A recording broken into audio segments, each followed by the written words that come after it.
طيب هنتكلم النهارده عن انواع التحويله. انواعها، هو النوع ده بيبقى من حيث الطول، يعني هو بيتقسم عندنا، بيبقى مثلا في 1/8، 1/10، 1/12، 1/14. طيب يعني ايه بقى اصلا الكلمه دي؟ ده اللي احنا هنشرحه المره دي. احنا هنقرب كده، احنا عندنا تقاطع. انا ماشي في التحويله، انا دلوقتي كأن انا القطر اهو، انا ماشي على التحويله، وصلت عند التقاطع. تمام؟ يعني ايه بقى؟ نفترض مثلا يعني ايه 1/8. شايفين السن ده اهو؟ ده اللي هو سن التمساحه.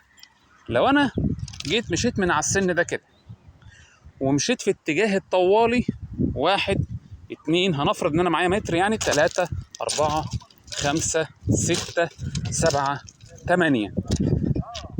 انا مشيت 8 متر من سن التمساحه لحد النقطه اللي انا فيها دي كده.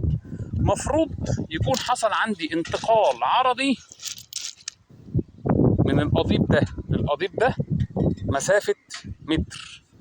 طبعا هو يعني لو معانا متر هنقيسها، يعني بحيث نعرف احنا نقلنا قد ايه.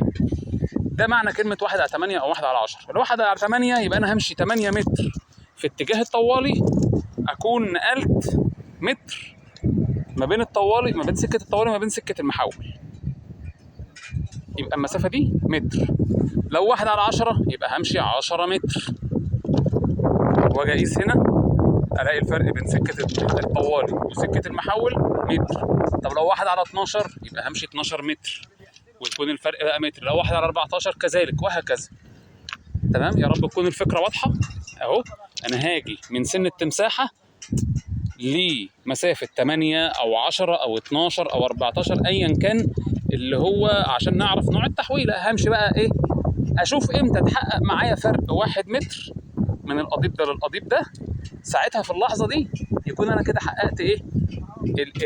عرفت بقى طول التحويله. لما ده يجيب معايا متر، اشوف المسافه من السن للنقطه اللي انا وصلت فيها، يبقى ده طول التحويله. 1/8 يعني 1 متر و8 متر، 1/10 يعني 10 متر و1 متر، وهكذا 12 14 ايا كان. طبعا في القطارات فائقه السرعه الموضوع بيبقى يعني اكبر من كده، يعني ممكن تلاقي بقى 1/30، يعني تمشي 30 متر عشان تحقق 1 متر انتقال. طب ده هيفيدنا في ايه؟ التحويله كل ما رقمها كبر، يعني لما بتبقى 1/14 مثلا، فده معناه ان النقله هاديه، النقله خفيفه. زي بالظبط مثلا لو انا راكب عربيه واخد طريق سريع، لما يكون المنحنى خفيف، المنحنى هاديه، ما بحسش بيه واقدر اخده على سرعه عاليه. لكن لما يكون المنحنى ضيق قوي، لازم اهدي ولازم اخده على سرعه بطيئه. فبالتالي انا كل ما يكون التحويله رقمها كبير، ال1/14 اقدر اخدها بسرعه اكبر مما اقدر اخد تحويله 1/10 او تحويله 1/8. ال10 سرعتها اكبر من 8، ال12 سرعتها اكبر من 10، وهكذا.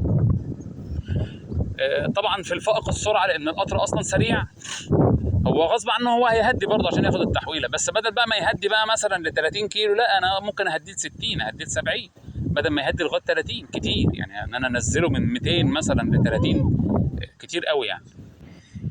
بس وده موضوع المره دي.